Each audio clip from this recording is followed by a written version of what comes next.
আমরা বর্তমান সরকার আসার পরে দ্রুততার সঙ্গে এই ল্যান্ড হ্যান্ডওভারের প্রক্রিয়া শুরু করতে চলেছি।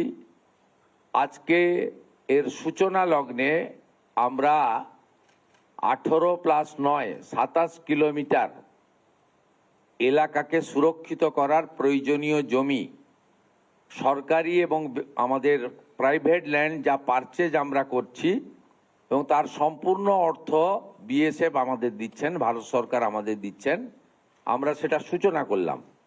আমি বিশ্বাস করি পশ্চিমবাংলার দেশপ্রেমিক জনগণ এবং আমাদের অত্যন্ত দক্ষ আধিকারিকরা তারা আগামী কিছুদিনের মধ্যেই যতটা জমি আমাদের দেওয়ার দরকার বা আমরা দিতে পারবো, যেখানে যেখানে সীমান্ত সুরক্ষার প্রশ্নে কাঁটাতার দেওয়া সম্ভব আমরা অতি দ্রুততার সঙ্গে তুলে ধরব।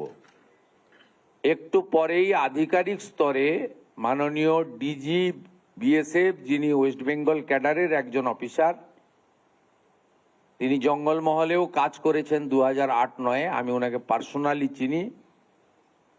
তিনি পশ্চিমবঙ্গকে অত্যন্ত ভালোবাসেন। তাকে আধিকারিকরা জমি হ্যান্ডওভার করবেন।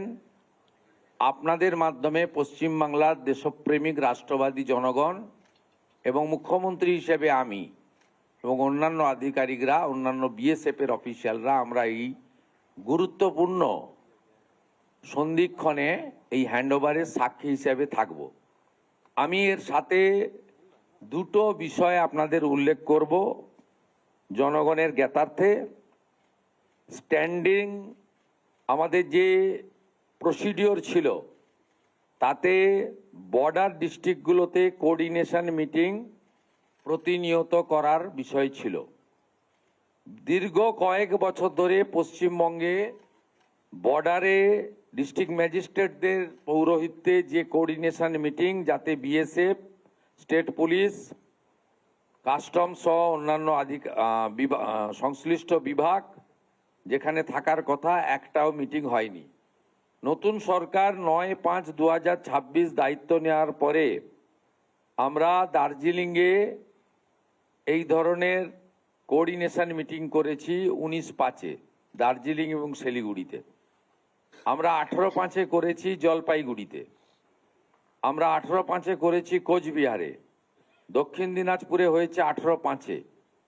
19/5-এ হয়েছে উত্তর দিনাজপুরের রায়গঞ্জ পুলিশ ডিস্ট্রিক্টে, ইসলামপুর পুলিশ ডিস্ট্রিক্টে। 18/5-এ হয়েছে মালদায়, মুর্শিদাবাদ পিডি, জঙ্গিপুর পিডিতে হয়েছে 18/5-এ, এবং নদিয়ার আপনার Krishnanagar PD 18/5, Ranaghat PD police district 18/5। North 24 পরগনাতেও 18 তারিখ হয়েছে বনগাঁ পুলিশ ডিস্ট্রিক্টে, 19/5-এ হয়েছে বসিরহাট পুলিশ ডিস্ট্রিক্টে। আর বারুইপুর পুলিশ ডিস্ট্রিক্টে সাউথ 24 পরগনাতে 14/5-এ হয়েছে। এটা এখন থেকে প্রতিনিয়ত হবে এবং প্রয়োজনে থানা স্তরে বিএসএফ এর সঙ্গে আমাদের অত্যন্ত সুদৃঢ় সম্পর্ক তৈরি করে আমরা আমাদের রাজ্যকে এবং দেশকে সুরক্ষিত করব। আমি আরেকটা ঘোষণা করে মূল কর্মসূচিতে চলে যাব। সেটা হলো আমাদের ভারত সরকারের পক্ষ থেকে 14/5/2025-এ যারা অবৈধ বাংলাদেশি অনুপ্রবেশকারী তাদেরকে সরাসরি বিএসএফের হাতে হ্যান্ডওভার করার জন্য একটি নির্দেশিকা এবং তার সঙ্গে একটি আপনার অবৈধ অনুপ্রবেশকারীদেরকে হ্যান্ডওভারের আইন ভারত সরকারের পক্ষে under secretary government of India Pratap Singh Rawat পাঠিয়েছিলেন। ডেটটা আবার বলি, 14/5/2025, অর্থাৎ কার্যত 1 বছরেরও বেশি আগে। পশ্চিমবঙ্গের আগের সরকার তারা একদিকে শরণার্থীদের সিএএ দেওয়ার ক্ষেত্রে বিরোধিতা করেছে, অন্যদিকে এই গুরুত্বপূর্ণ সুযোগ বা আইন ভারত সরকার যেটা দিয়েছিলেন তাকে কাজে লাগেননি। আজ থেকে আমরা এই আইন কার্যকর করলাম। এর ফলে সিএ এর অন্তর্ভুক্ত যারা, অর্থাৎ সিএতে বলা আছে 7টা কমিউনিটি বা ধর্ম পালন করা লোকেরা, তারা সিটিজেনশিপ অ্যামেন্ডমেন্ট অ্যাক্টের আওতায় আসবেন এবং তাদেরকে যারা 31/12/2024 পর্যন্ত এসেছেন তাদেরকে কোনো পুলিশ কোথাও হ্যারাসমেন্ট ডিটেন্ট করতে পারবে না। সিএ এর আওতায় যারা নেই তারা হলেন কমপ্লিটলি অবৈধ অনুপ্রবেশকারী ইনফিল্ট্রেটার্স। তাদেরকে সরাসরি রাজ্য পুলিশ গ্রেপ্তার করবে এবং ডিটেন করবে এবং হ্যান্ডওভার করবে বিএসএফ এর হাতে, এবং বিএসএফ তারা বিডিআর এর সঙ্গে কথা বলে তাদেরকে ডিপোর্ট করার ব্যবস্থা করবে, অর্থাৎ ডিটেক্ট, ডিলিট, এবারে ডিপোর্ট। এই আইন আজ থেকে কার্যকর হলো। মাননীয় ডিজিপিকে এবং হোম সেক্রেটারিকে বলে দেওয়া হলো পশ্চিমবঙ্গের বর্ডার সন্নিহিত সমস্ত থানাগুলিতে এই আইন দেশের স্বার্থে, পশ্চিমবঙ্গের স্বার্থে আমরা আজ থেকে কার্যকর করলাম। ঠিক আছে, থ্যাংক ইউ। ধন্যবাদ sir. I'll now request DG BSF to please say a few words. Thank you. माननीय मुख्यमंत्री महाशय, রেসপেক্টেড চিফ সেক্রেটারি স্যার, সব থেকে আগে আমি বিএসএফ পরিবার পক্ষ থেকে আপনাদেরকে সাধুবাদ জানাই স্যার। এটা অনেক দীর্ঘদিন ধরে আমরা চেয়েছিলাম যে আমাদের ফেন্সিং জন্য বা ইনফ্রাস্ট্রাকচার জন্য বা একটা সিনার্জি আমাদের বিএসএফ যারা বর্ডার গার্ডিং ফোর্স আমরা কাজ করি স্যার স্টেট গভর্নমেন্ট সঙ্গে হবে। এইটা স্যার গত কিছুদিন ধরে এবং আজকে যে ল্যান্ড হস্তান্তরণ হচ্ছে আমরা একটা আমূলচূল আমাদের পুরোটাই সম্পূর্ণ এটা ভরসা যে আমাদের যে সিনার্জি একটা দরকার হয় স্যার, যেটা আমরা স্টেট গভর্নমেন্ট পক্ষ থেকে চাই, সেটা এখানে ওয়েস্ট বেঙ্গল পশ্চিমবঙ্গে এটা আমরা পাবো। এর পাওয়ার পরে আমাদের যে ফেন্সিং কনস্ট্রাকশন যেখানে যেখানে লম্বিত ছিল সেটা হবে। যেখানে আমাদের ইনফ্রাস্ট্রাকচার নতুন বিওপি খোলা, যে বর্ডার আউটপোস্টগুলো খোলাটা ইনক্লুডিং সুন্দরবন মতন এরিয়া, যেখানে আমরা একটা বিশাল জলাশয়কে আমরা ভালো করে দেখতে পাচ্ছিলাম না, ওই জায়গাটাও আমরা যে আছে ভালো করে দেখার জন্যে যে পরিকল্পনাগুলো আছে সেটা পারিত হবে স্যার। এটা নিয়ে স্যার আমাদের যে সুরক্ষাটা স্যার ইন্ডো বাংলাদেশ বর্ডারটা আর একটু সুদৃঢ় হবে এবং ন্যাশনাল সিকিউরিটি পক্ষ থেকে এটা খুবই একটা জরুরি ছিল স্যার। ইতিমধ্যে গত 10 দিন ধরে স্যার আমাদের অনেক ডিস্ট্রিক্ট লেভেলে বা অফিসাররাও এসেছেন, বিএসএফ এর প্রাঙ্গণে এসেছেন স্যার। ওনারা ঘুরে গিয়ে দেখেছেন কি কী আমাদের ইস্যুগুলো আছে। আমাদের একটা নির্দিষ্ট কোঅর্ডিনেশন মেকানিজম থাকে স্যার প্রত্যেক রাজ্যে যেখানে আমাদের বর্ডারগুলো আছে, সেটা আমরা অলরেডি শেয়ার করেছি স্যার।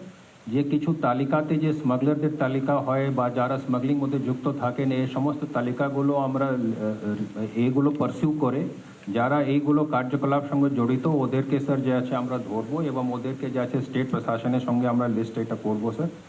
আমাদের পুরোটাই বিশ্বাস যে আমাদের বিএসএফ ইনফ্রাস্ট্রাকচারটা একবার হয়ে যাওয়ার পরে যে আমাদের বর্ডার সুরক্ষা আর অধিক মজবুত হবে স্যার, এবং এটা লাভটা স্টেটও পাবে এবং ভারতবর্ষের যে আন্তরিক সুরক্ষা বা ন্যাশনাল সিকিউরিটি পার্সপেক্টিভে এটা দীর্ঘদিন ধরে যে আছে এটা জিনিসটাও পূর্ণ হবে sir. Thank you once again sir, thank you so much. Sir আপনার অনুমতি নিয়ে আমরা এবার মূল অনুষ্ঠানে চলে যাই স্যার। Sir, we will request Chief Secretary Sir and DG BSF Sir to please come forward and hand over of briefs relating to 43 acres of purchased land in 5 districts.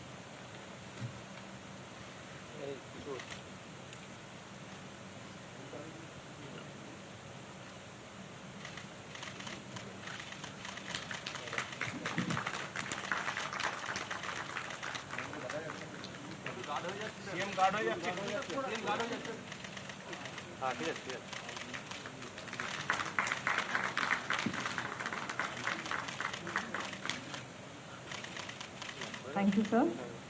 I will now request Home Secretary and the ADG BSF to kindly come forward for handing over of sanction order for transfer of 31.9 acres of government vested land in 9 cases to BSF.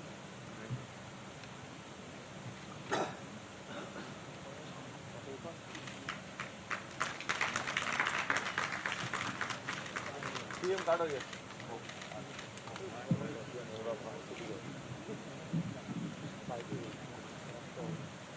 I'll request Home Secretary ma'am to please give the vote of thanks and close the program. So with your permission, we are at the end of a ceremony and a program which carries a lot of meaning and significance for the state government, as I'm sure it does for the Border Security Force. I would like to thank the Honorable CM for sparing time from his very, very busy schedule. Sir has just come back from North Bengal from a very long meeting to graciously preside over this momentous occasion, which is so important for all of us. I would also like to thank the team from the Border Security Force, led by the DG, who is an officer, an IPS officer of our own cadre, West Bengal, to be here with us today.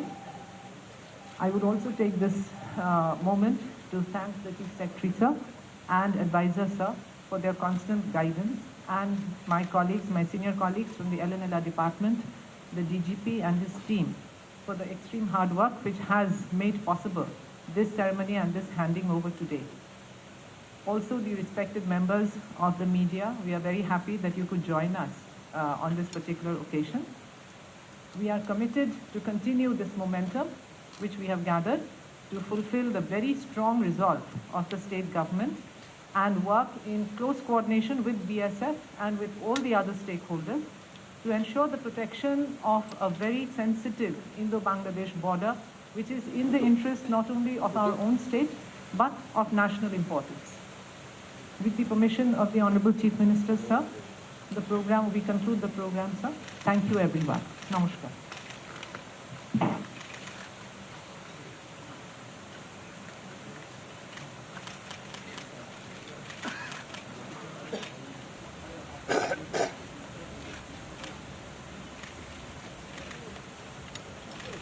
নানা ধরনের content দেখার জন্য like করুন, share করুন আমাদের Facebook page, subscribe করুন আমাদের YouTube channel.